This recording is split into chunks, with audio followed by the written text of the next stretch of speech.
안녕하세요. 오늘도 사연살롱을 찾아주셔서 감사합니다. 얼마 전에 딸아이를 출산하고 산후조리 중인 여성이에요. 제게는 출산과 더불어 좋은 일이 있었어요. 죽은 줄 알았던 엄마를 21년 만에 찾았거든요.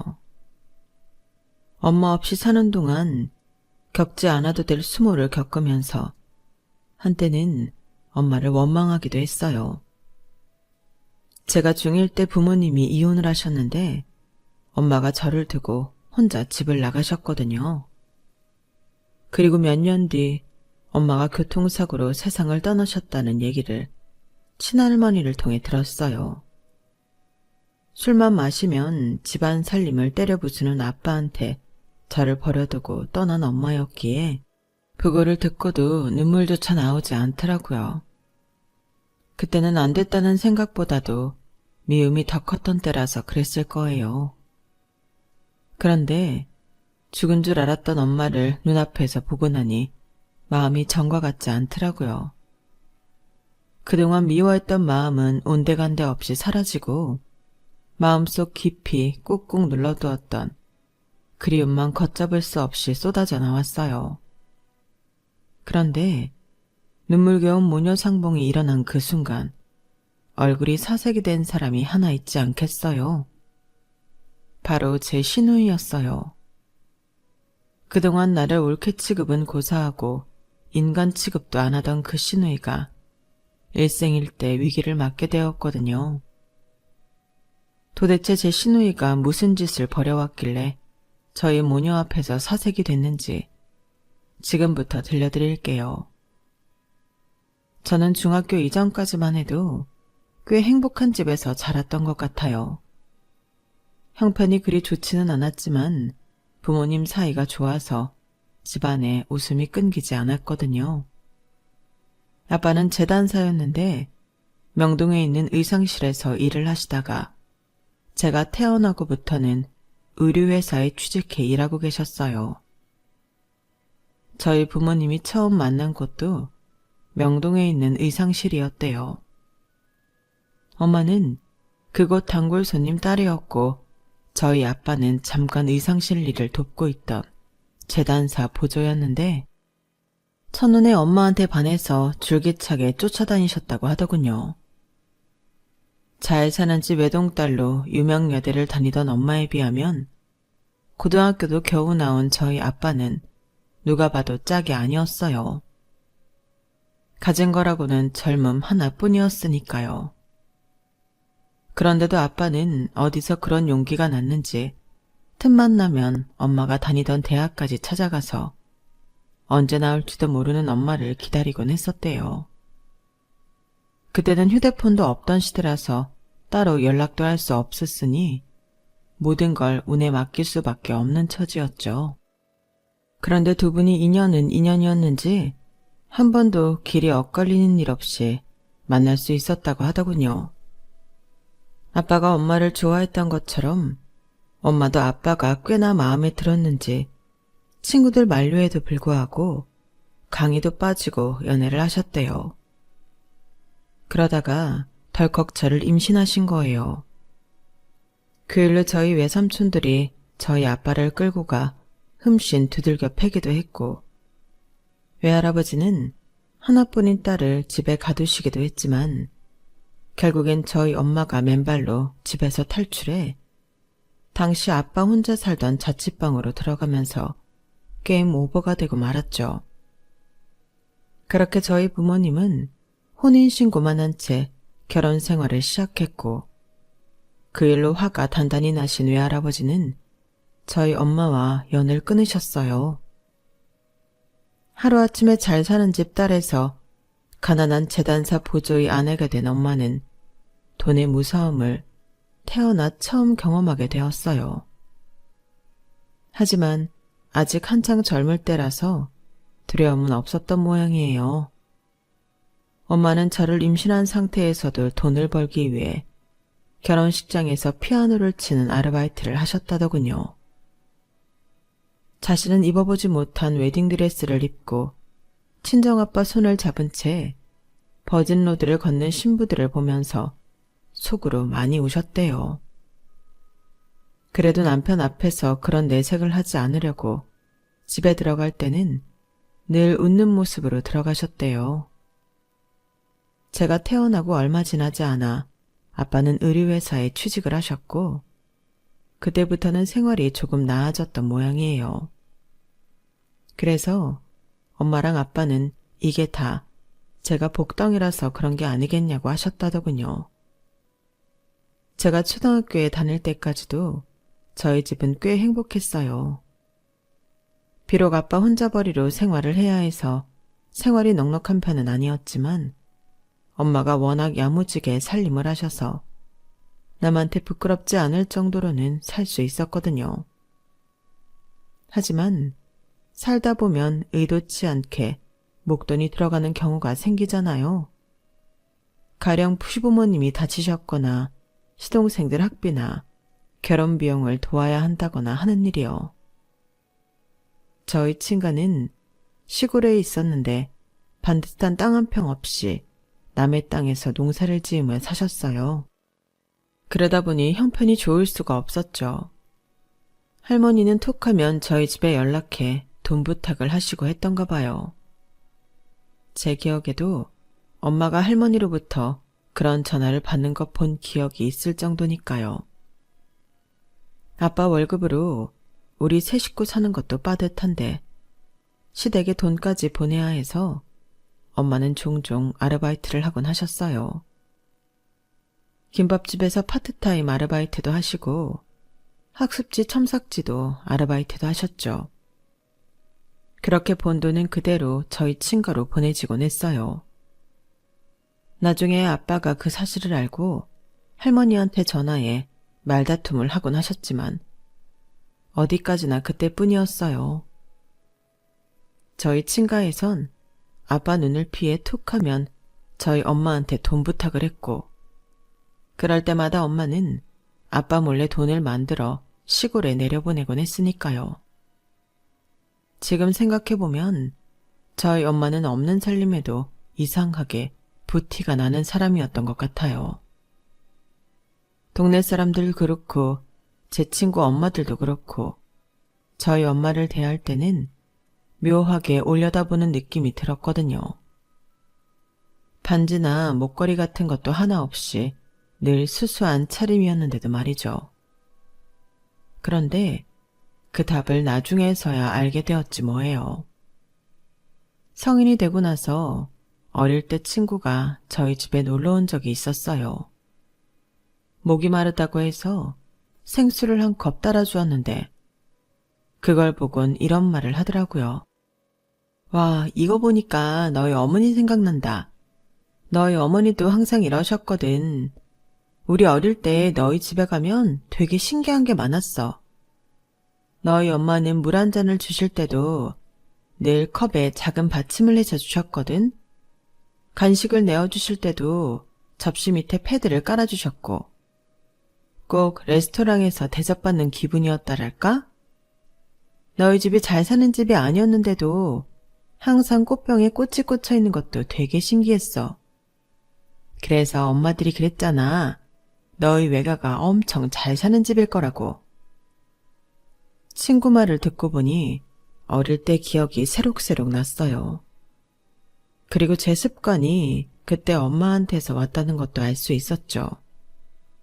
하지만 그때는 엄마에 대해 좋은 감정이 없었기 때문에 내가 엄마의 습관을 그대로 이어받았던 게 그리 달갑지만은 않았어요.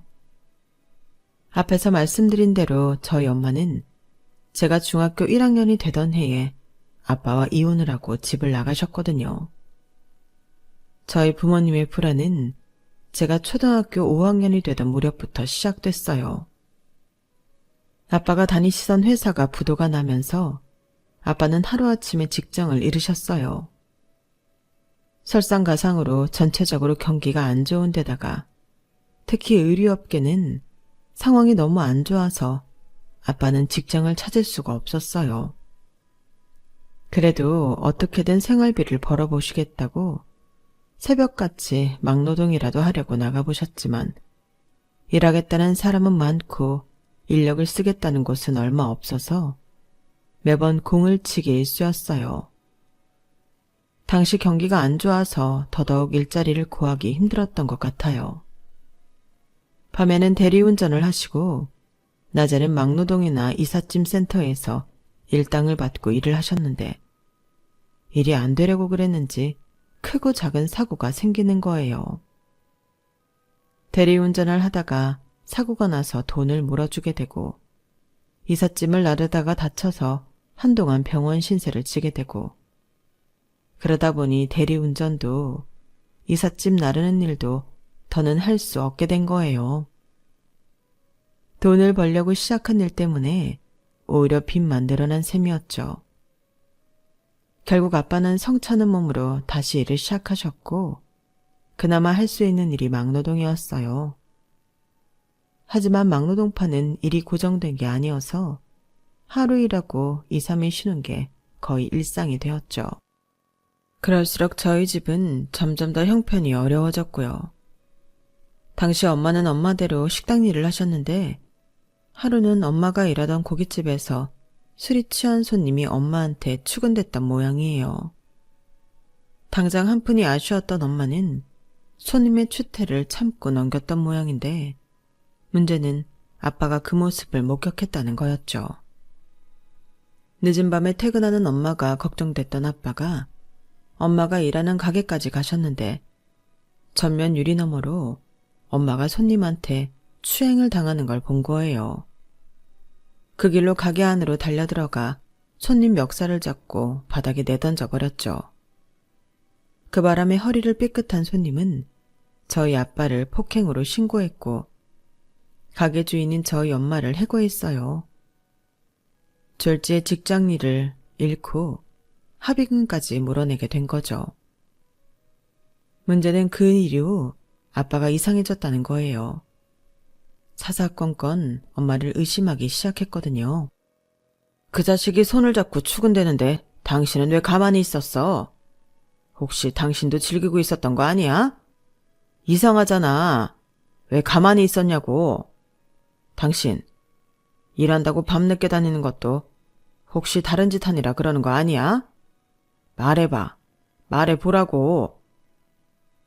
여보, 제발 이러지 말아요. 내가 그런 사람 아닌 거 당신이 제일 잘 알잖아요. 당신이 안 그래도 나 정말 힘들다고요. 그래서 나 때문에 힘드니까 이제라도 버리고 가겠다는 거야?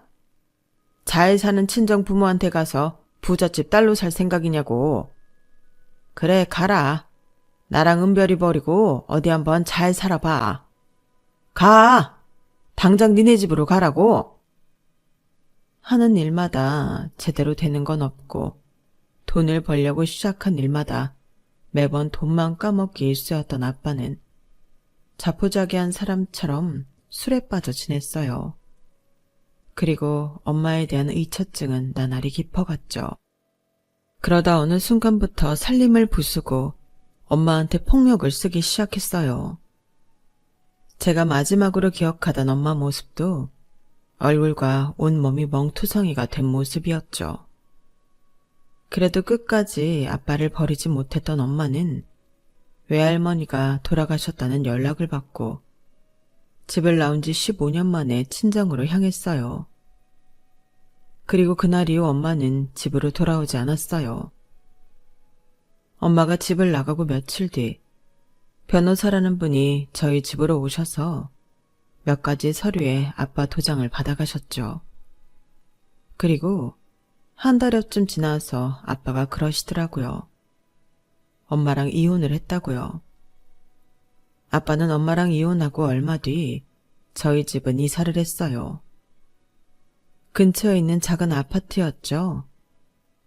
그리고 근처에 치킨집도 차렸어요. 당장 월세도 못 내서 쫓겨날 판이었던 우리 집 평판에 갑자기 어디서 그런 돈이 났는지는 얼마 지나지 않아 알게 되었어요.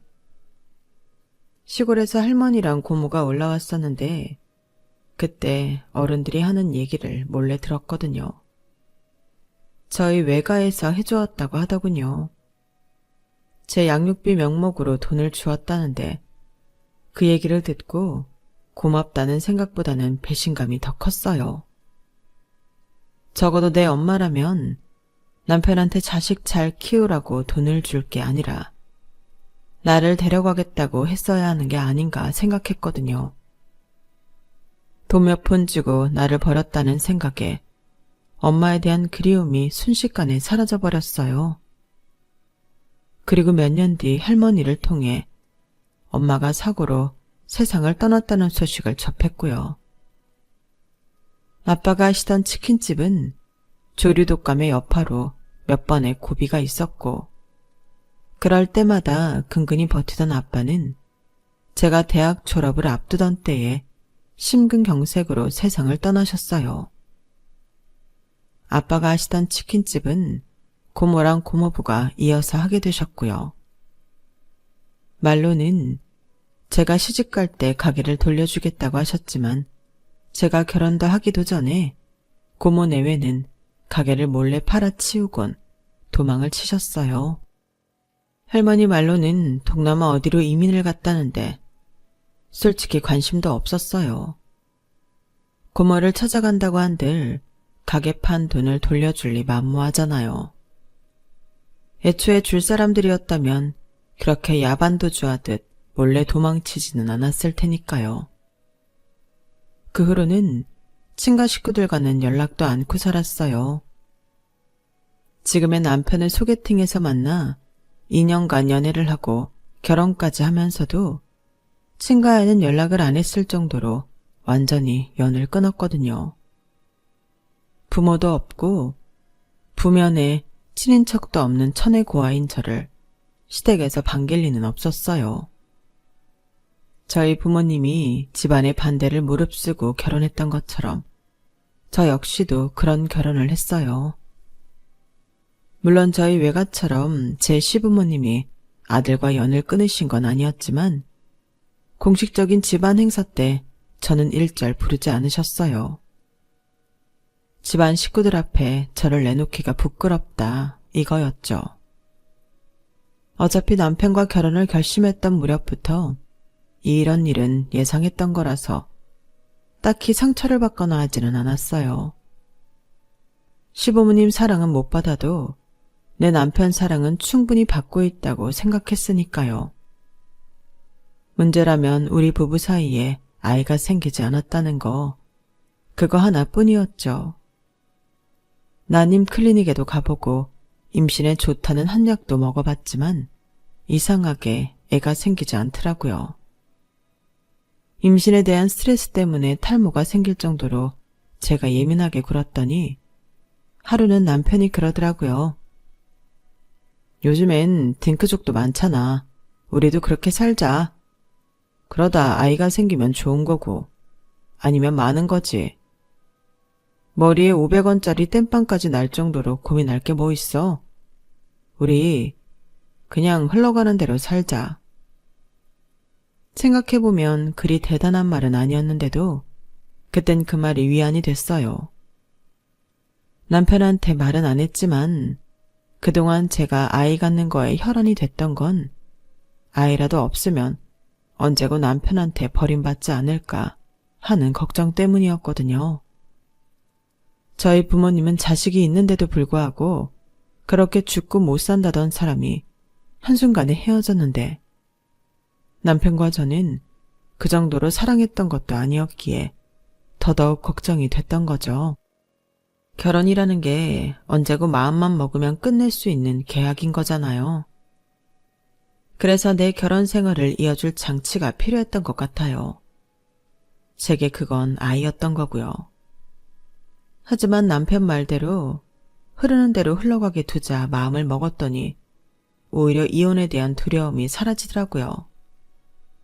남편을 만나 결혼을 하고도 저는 늘 전전긍긍했던 것 같아요. 언제 버려질지 모른다는 두려움 때문이었죠. 시댁에서도 나를 인정 안 해주는데 이러다가 언제고 남편한테 버려질 수 있는 게 아닐까 생각돼서 무서웠어요. 지금이야 남편도 자기 부모보다 저를 챙긴다지만 저희 엄마가 그랬던 것처럼 사는 게 힘들어지면 언제고 떠나지 않을까 했던 거죠. 그런데 마음을 고쳐먹고 나니까 우리 부부가 이혼을 하게 된다면 그건 내가 남편한테 버려지는 게 아니라 우리 부부가 합의하에 헤어지는 거라는 생각이 들더라고요. 사람이 마음먹기에 따라 다르다더니 그 말이 맞더라고요. 그렇게 생각이 정리되고 나니까 신기하게 일이 잘 풀리기 시작했어요. 그동안 저는 거들떠도 안 보시던 시부모님이 명절에 저도 부르기 시작하셨거든요. 그동안 남편만 명절 당일에 잠깐 얼굴 비추고 돌아오곤 했었는데 말이죠. 갑자기 이렇게 변한 이유가 뭘까 궁금했는데 식사 말미에 아버님이 그러시더라고요. 네가 회사에서 일을 꽤 잘한다는 얘기는 들었다. 너희 회사 김 전무가 내 밑에서 일하던 사람이거든. 그 친구가 남 칭찬을 하는 사람이 아닌데 말이야. 에이, 우리 아버지 며느리 칭찬 듣고 기분 좋으셨구나? 맞아요. 우리 은별이 일 잘하기로 유명해요. 나도 이 사람 일하는 거 보고 반했으니까. 우리 회사랑 협업할 때도 이 사람 덕 많이 봤거든요. 남편은 이때다 싶었는지 시부모님 앞에서 제 자랑을 늘어놓았어요. 옆에서 듣는 제 얼굴이 벌겋게 달아오를 정도로요. 모르긴 해도 우리 은별이 어머니랑도 잘 맞을걸요? 딱 보니까 물건 고르는 센스가 어머니랑 판박이에요. 제 말 못 믿으시겠으면 언제 같이 한번 쇼핑 나가보세요. 그날 남편이 했던 말 때문인지는 모르겠지만 얼마 뒤 시어머님이 쇼핑하러 나가신다고 저를 부르셨어요. 저는 차를 끌고 시댁에 가서 어머님을 태우고 백화점과 편집샵을 돌았어요. 그리고는 간단하게 식사를 하고 다시 어머님을 댁에 모셔다 드렸죠. 그런데 어머님이 저랑 쇼핑을 하시는 게 꽤나 즐거우셨던 모양이에요. 이후로도 자주 저를 부르시더라고요. 예, 넌 이런 샵은 어떻게 알았니? 물건 질도 괜찮고 딱 내 마음에 드는 것만 모아놔서 쇼핑할 맛이 나지 뭐니.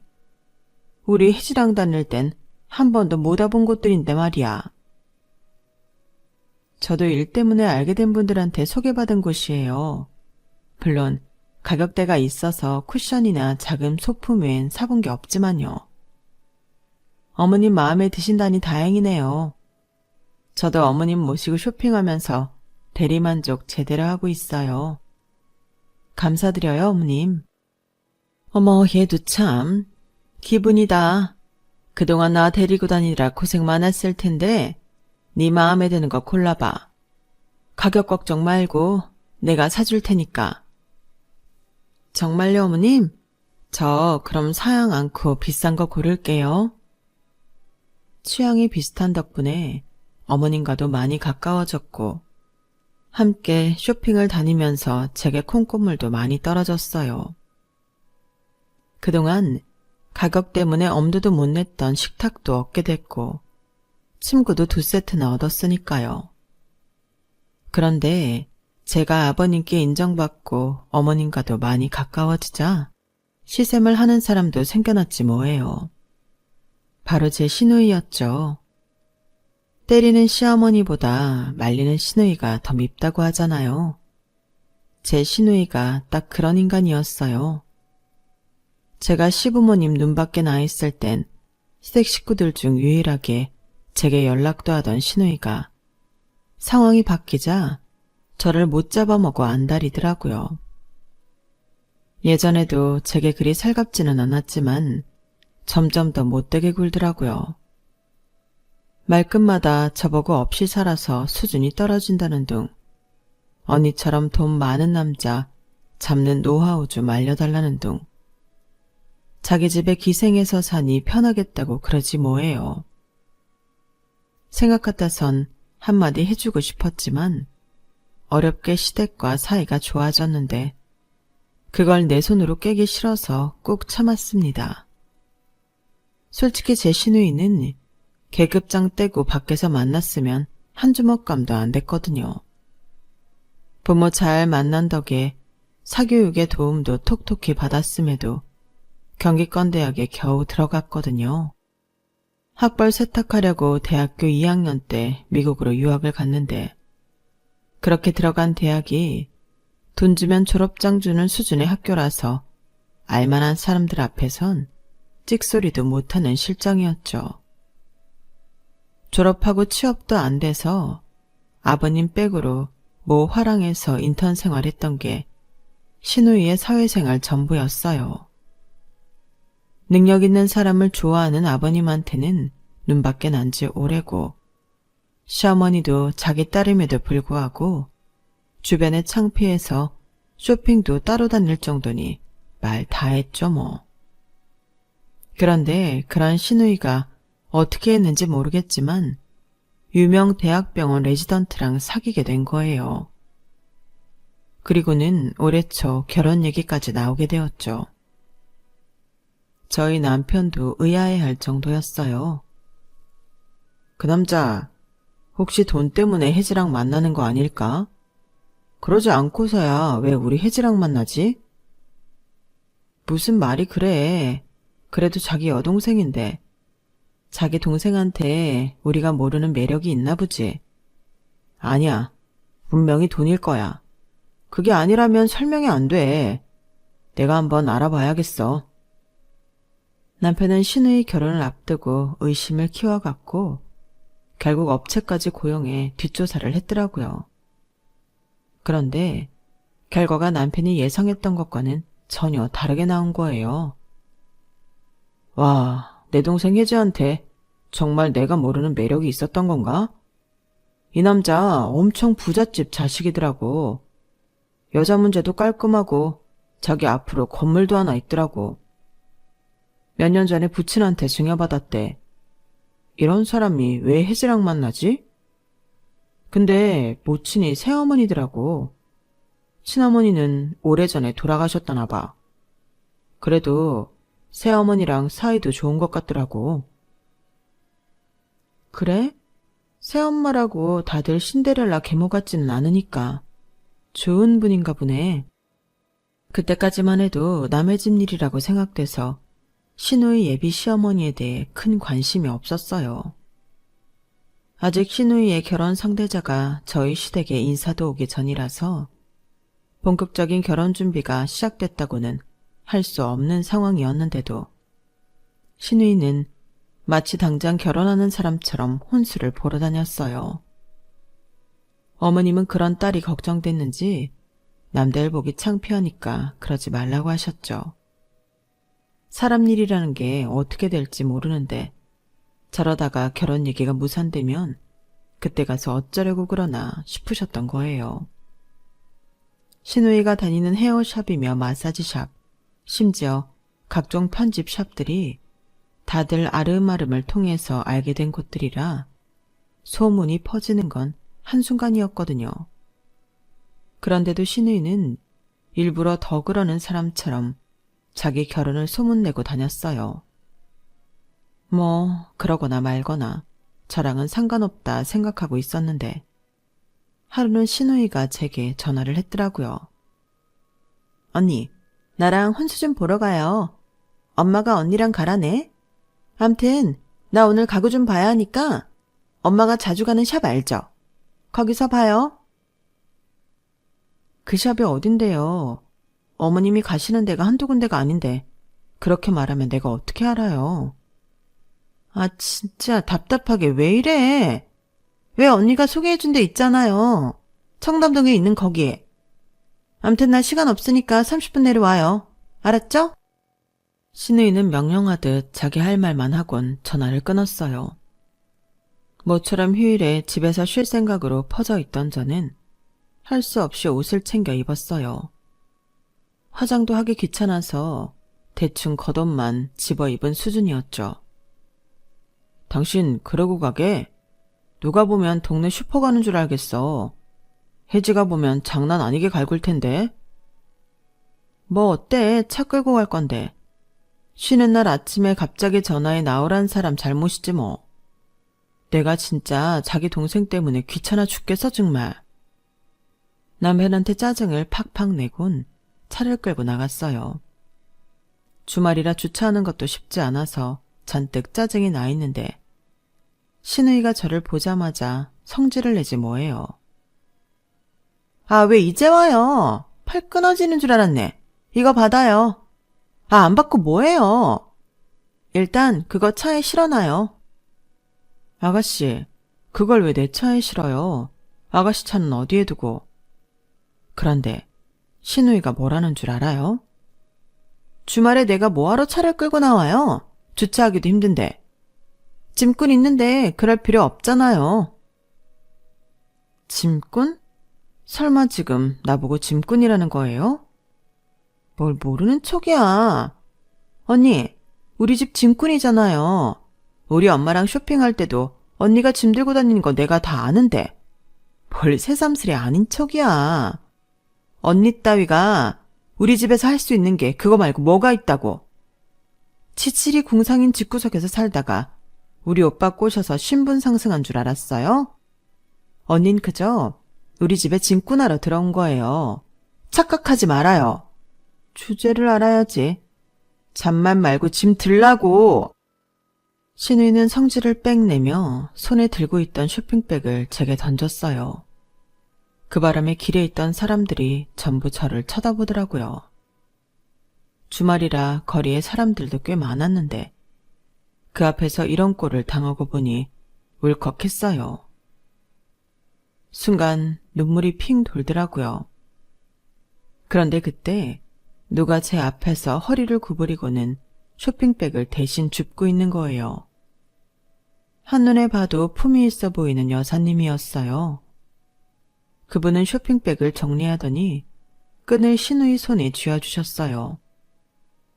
그런데 신우이가 그분 얼굴을 보고는 얼굴이 하얗게 질리더라고요. 어머님! 혜지씨, 여기서 또 보네요. 본인이 쇼핑한 물건은 본인이 챙겨야죠. 안 그래요? 그런데 이분은 누구시죠? 그러자 신우이는 저를 힐끔 보더니 후줄근한 제 차림이 마음에 안 들었는지 대뜸 이러는 거예요.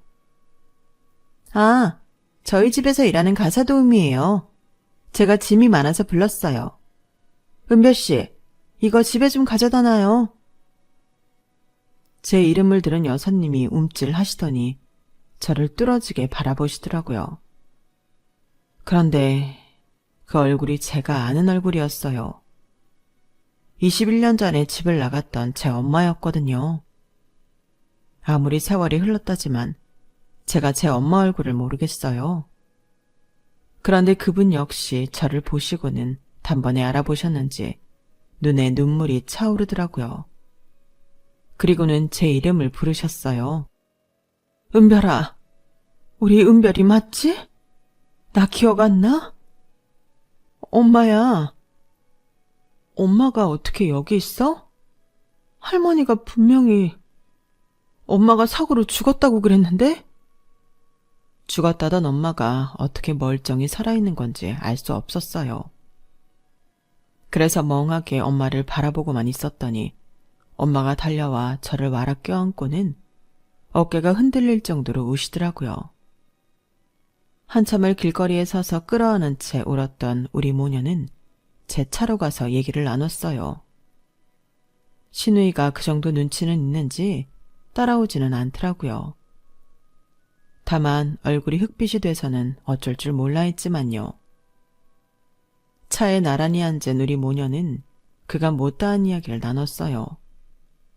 엄마가 외할머니 장례식 때 외가에 갔을 때 벌어진 일들까지 모조리 다요. 당시 얼굴과 온몸에 멍이 든 엄마를 보신 외할아버지는 당장 아빠를 죽여버리겠다고 난리를 치셨고 결국 외할아버지의 요구에 따라 이혼을 하게 되었다더군요. 변호사를 통해 저에 대한 양육권과 친권을 요구했지만 아빠는 끝까지 반대를 하셨대요. 이혼 소송을 하면 간단히 끝날 일이었지만 엄마는 그럴 수 없었다더군요. 아빠한테서 저마저 뺏어버리면 아빠가 어떤 선택을 할지 불보듯 뻔했으니까요. 네 아빠를 살리는 방법은 너를 아빠 곁에 두는 것뿐이었어. 그 사람 너마저 없으면 세상에 미련을 둘 게 없는 사람이었으니까. 그래서 대신 너랑 네 아빠가 먹고 살 수 있는 돈이라도 보내야겠다고 생각했다. 고생이라도 않고 살 수 있도록. 아빠랑 이혼을 하고도 한동안 저 모르게 아빠를 찾아왔던 엄마는 외할아버지 성화에 재혼을 하게 되면서부터 발길을 끊었다고 했어요. 그게 저랑 아빠를 위해서도 그렇고 새로운 가족에게도 도리인 것 같다면서요. 할머니가 제게 엄마의 부고를 알렸던 것도 그 무렵이었어요. 이제 엄마가 죽었다고 생각하라는 의미였겠죠. 엄마를 통해 그동안 제가 알지 못했던 얘기들을 듣다 보니 조각이 맞지 않았던 퍼즐이 하나씩 맞춰지는 기분이 들었어요. 그리고 엄마가 나랑 아빠를 버린 게 아니라 아빠를 위해 떠날 수밖에 없었다는 걸 알게 되자 엄마에 대한 미움도 사라져 버렸죠. 그날 이후 엄마는 재혼한 남편분과 아들한테 저희 부부를 인사시켜 주었어요. 엄마의 아들은 전 부인의 자식이었는데 처음 저희 엄마를 보던 순간부터 무척이나 잘 따랐다고 하더군요. 엄마가 재혼을 결심한 것도 그 아들 때문이라고 했어요. 참 다행이다 싶더라고요. 우리 엄마가 새로 이룬 가정에서 새 남편과 새 아들한테 사랑받고 있다는 걸 느낄 수 있었거든요. 그런데 그래서 걱정이 됐어요. 제 시누이랑 그 집 아들이 결혼을 해도 되나 싶었거든요. 이것도 어떻게 보면 겹사돈이라고 할 수 있는 거잖아요. 제 엄마가 시누이의 시어머니가 되는 꼴이니까요. 그래서 어떻게 해야 하냐고 조심히 물었는데 글쎄 그 집 아들이 정색을 하지 뭐예요. 네? 제가 혜지 씨랑 결혼을 한다고요? 아니 누가 그런 소리를 해요. 뭔가 잘못 알고 계신 모양인데 저는 혜지 씨랑 결혼을 생각해 본 적이 없습니다. 사귄 적도 없는데 무슨 결혼을 합니까? 친구 동생의 친구라서 몇 번 본 적이 있는 정도라고요. 제가 결혼하려고 하는 사람은 제 친구 동생, 그러니까 혜지 씨 친구입니다. 아, 중간에 뭔가 오해가 있었던 모양인데 제가 혜지 씨 만나서 제대로 얘기할게요. 괜한 신경 쓰시게 해드려서 죄송합니다. 남편과 저는 어이없는 상황에 할 말을 잃었어요. 그때까지만 해도 누구 말이 맞는 건지 판단이 안 섰으니까요. 그런데 어머님께 전화해 물었더니 바로 답이 나오더라고요. 안 그래도 시누이 친구가 집에 찾아와서 한바탕 난리가 났던 모양이에요. 친구가 좋아하는 남자한테 시누이가 꼬리를 쳤던 게 들통이 났거든요. 남자가 받아주지 않자 거짓 결혼 소문까지 퍼뜨리고 다녔더라고요. 와, 저는 살면서 이런 상또라이는 또 처음이었다니까요. 어쨌거나 겹사돈이 되는 게 아닌가 했던 제 걱정은 말끔히 사라졌어요. 그날 이후 1년이나 지난 지금은 그동안 그렇게 바랐던 아이도 생겼고 죽은 줄 알았던 친정엄마 사랑도 듬뿍 받으면서 육아에 빠져 지내고 있답니다. 불과 몇 년 전까지만 해도 사랑하는 사람한테 버려질까봐 전전긍긍하던 저였는데 지금은 세상 모든 걸 다 가진 것처럼 행복하기만 하네요. 앞으로도 내가 가진 이 행복을 놓치지 않도록 열심히 가꾸고 보살피며 살아갈 생각입니다. 아이한테 사랑도 많이 줘야죠. 지금까지 제 사연을 들어주셔서 감사합니다. 여러분의 소중한 가족들과도 항상 행복하세요. 여러분, 사연 댓글에 응원과 현명한 조언 부탁드려요. 좋아요와 구독은 저에게 큰 힘이 됩니다. 오늘도 좋은 일 가득하세요.